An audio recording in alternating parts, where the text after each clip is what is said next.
Parti d'un rêve pour changer de vie, ou bien créatif depuis toujours, il existe autant de parcours que de personnes. Chacune d'entre elles ont un point commun, la passion. Sarah a intégré l'EDA il y a 7 ans. Aujourd'hui, elle fait le bilan de ses années passées à l'EDA et nous parle des événements et des personnes qui l'ont marquée.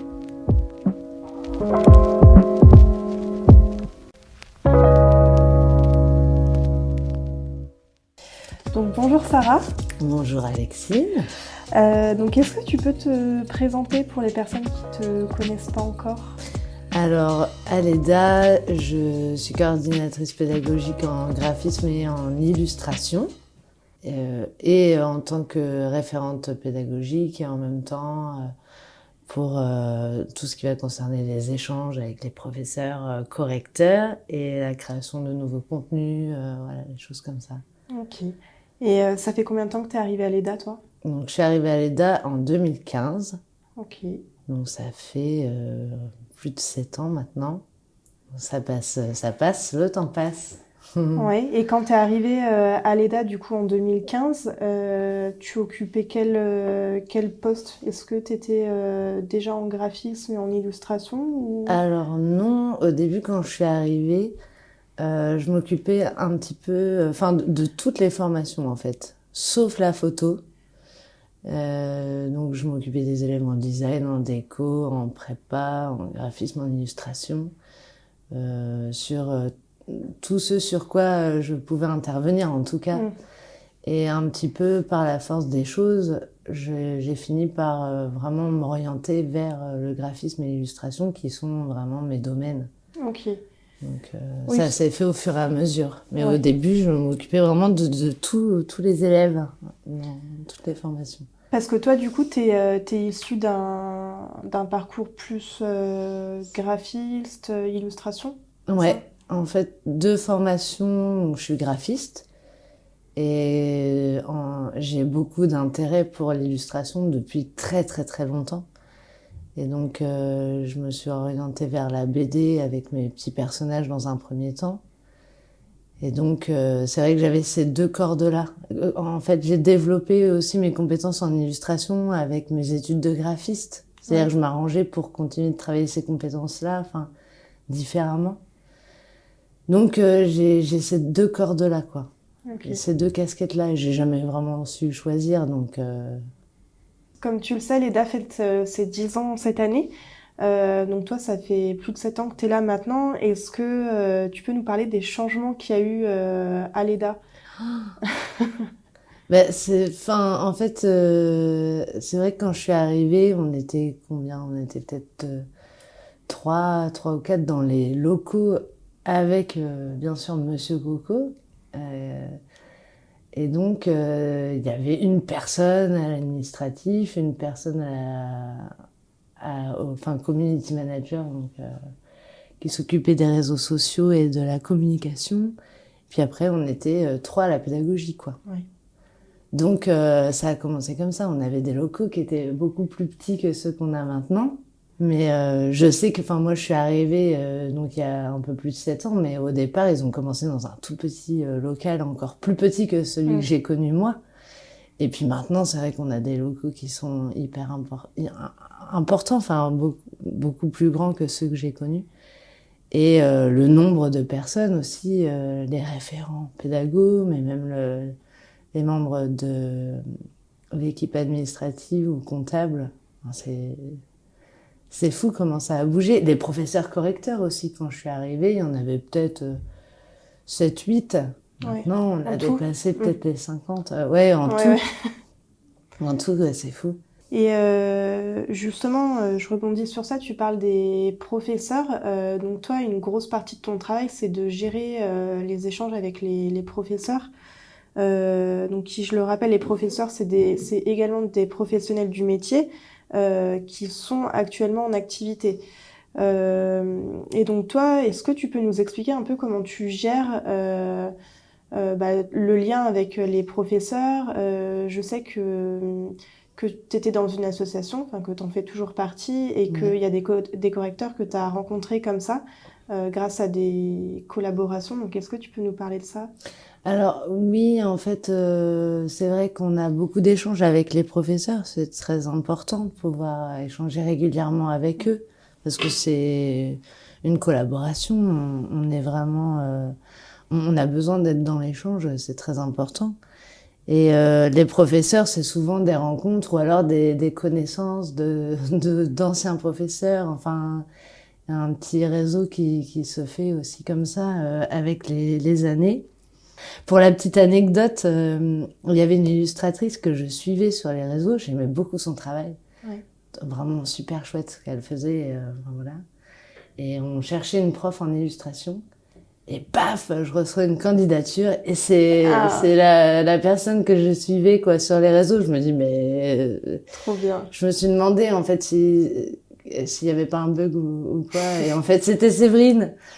La bibise, Séverine, si tu nous écoutes, voilà, je te suivais sur les réseaux, c'était super, je trouvais ça super, et puis elle a postulé comme prof, donc trop sympa.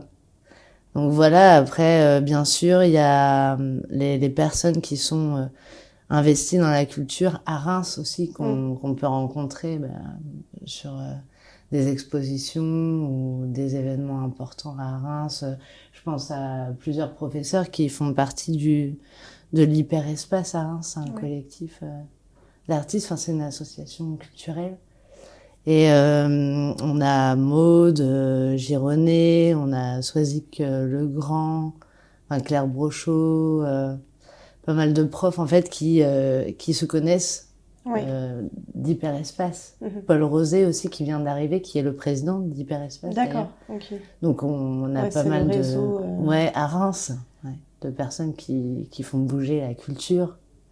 Ouais, parce que pour faire une petite précision, donc l'EDA, c'est une formation qui est à distance pour nos élèves.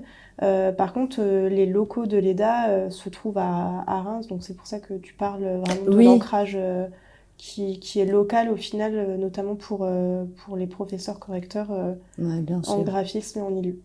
Même si on a des professeurs correcteurs qui sont dans la France entière. Ouais. Séverine, dont je parlais tout à l'heure, elle est du côté de Strasbourg, si je dis pas de bêtises. On a des profs à Bordeaux, enfin voilà, donc plus au sud. Oui, comme nos élèves qui se trouvent un peu partout finalement. Oui, c'est ça. C'est vrai aussi pour les professeurs correcteurs.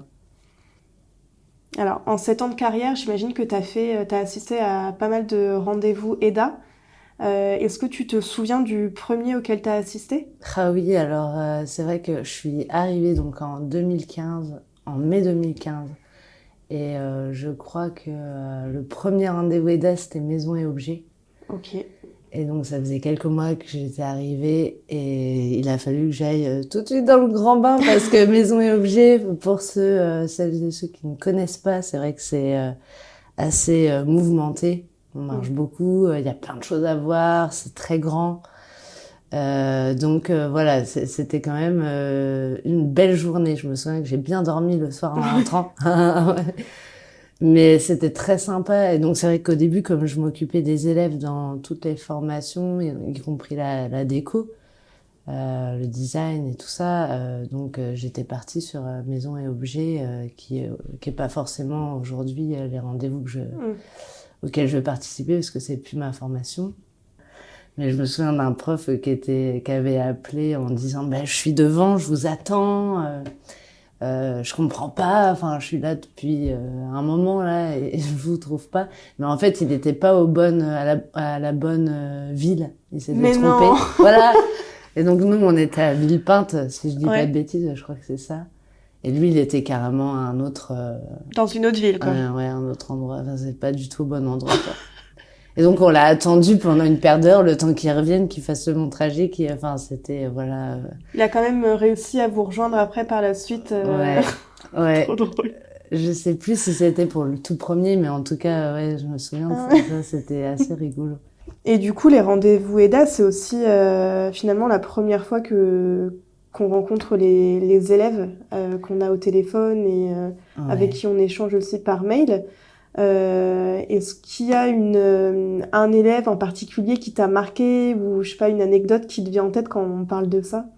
Bah, plein d'élèves m'ont marqué. C'est vrai que quand on les rencontre en vrai, parce que on est des êtres humains, donc forcément, on va être un petit peu plus, enfin, on va les retenir, on va s'en souvenir, on va se souvenir de leur voix, de leur prénom, enfin, peut-être pas tous, mais parce que c'est vrai qu'on en voit pas mal, mais on se sent forcément encore plus proche d'eux. Ouais. Donc c'est très sympa de les voir en vrai, de pouvoir les rencontrer.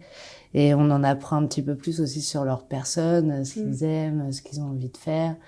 Et du coup, il y a plein de rencontres que j'ai comme ça en tête d'élèves qui m'ont marqué parce que des gens très chouettes, des gens très très chouettes, qu'on fait plein de choses ensuite et avec lesquels j'ai gardé contact d'ailleurs. Ouais. Parce que forcément, on crée un lien. Et quand il y a un bon contact et qu'on s'entend bien, on a envie de rester en contact. Donc je pense à beaucoup d'élèves. Je pense à, voilà, ils se reconnaîtront peut-être si je dis que les prénoms, Ouais. mais Aurélie, Sophie, Mathilde, bon ben Nicolas, même si je l'ai jamais rencontré en vrai, mais on a pas mal échangé aussi sur les réseaux.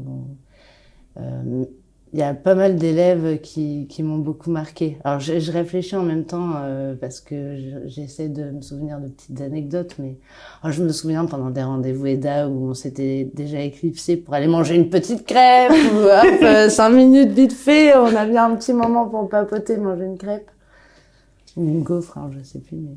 C'est vrai que dans le cadre d'une formation à distance, je pense que les rendez-vous EDA, c'est un vrai plus qui fait qu'au final, ben, on rencontre les élèves comme pour nous du côté de la pédagogie, on se rend compte et ça casse la barrière, enfin la frontière finalement. Bah, complètement. Et puis ça permet de rigoler un peu, passer un bon moment. Moi, j'ai un souvenir aussi avec une paire d'élèves où on avait fait une photo, c'est peut-être bien à Angoulême, au festival de la BD. On s'était déguisés, on avait pris une photo, enfin, trop sympa. C'était avec Sophie, ça, je me souviens. Une élève vraiment super chouette. Où, bah, forcément, on va boire un verre. On va manger un morceau le midi, donc bah, c'est l'occasion de papoter un peu, on prend un moment où on se détend. Bien sûr, on parle de l'école, évidemment, parce que c'est important et parce qu'ils ont envie d'en parler. Mais on parle aussi de plein d'autres choses parce que ben, c'est des métiers qui sont passionnants. Donc le graphisme et l'illustration, ça fait partie de notre vie, d'une autre façon aussi. Donc c'est enrichissant de voir les parcours de chacun, ce qu'ils ont envie de faire, d'où ça vient, comment ils en sont arrivés là. Ouais, et puis c'est vrai que chaque personne a son parcours et c'est ça qui est d'autant plus intéressant au final. Complètement. Allez, pour finir, juste comme ça, un petit mot. Moi, ce que j'aimerais dire aussi, et c'est important, c'est que j'aimerais pouvoir remercier aussi les élèves. Parce que c'est vrai que les élèves nous remercient beaucoup en nous disant à quel point on a pu les aider. Enfin, bien sûr, pas pour tous, mais certains sont très contents et nous laissent des petits mots adorables. Mais c'est aussi vrai de notre côté, c'est-à-dire que les élèves nous apportent beaucoup aussi. Et donc, merci à eux pour tout ça, quoi, les moments sympas, parce que on vit plein de moments au quotidien avec eux à l'école. C'est pas que de l'apprentissage, c'est pas que du graphisme ou que de l'illustration, c'est aussi des moments de vie.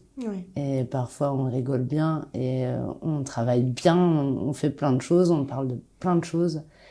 Et donc, c'est des chouettes moments et leur parcours nous enrichissent aussi. Et on découvre aussi, parce qu'ils sont intéressés par des choses en particulier, il y a des artistes qui suivent, des personnes qui peuvent découvrir aussi dans leur cursus et nous les font découvrir aussi, donc c'est chouette. En fait, la découverte et l'apprentissage, elle se fait finalement des deux côtés. Ouais, c'est beaucoup d'échanges et de partage. Et c'est un métier qui est chouette pour ça, c'est avec les autres qu'on fait des choses. On existe aussi avec les autres et avec les élèves. Et c'est ça qui est bien. C'est de pouvoir échanger, partager avec eux. Et du coup, on apprend avec eux, on grandit avec eux, on évolue avec eux. Enfin, Ok. voilà. Donc voilà, une petite bise à tous les élèves de l'EDA qui nous donnent aussi beaucoup au quotidien. Ok, super. Bon, bah merci beaucoup Sarah pour ce beau témoignage. Merci à toi.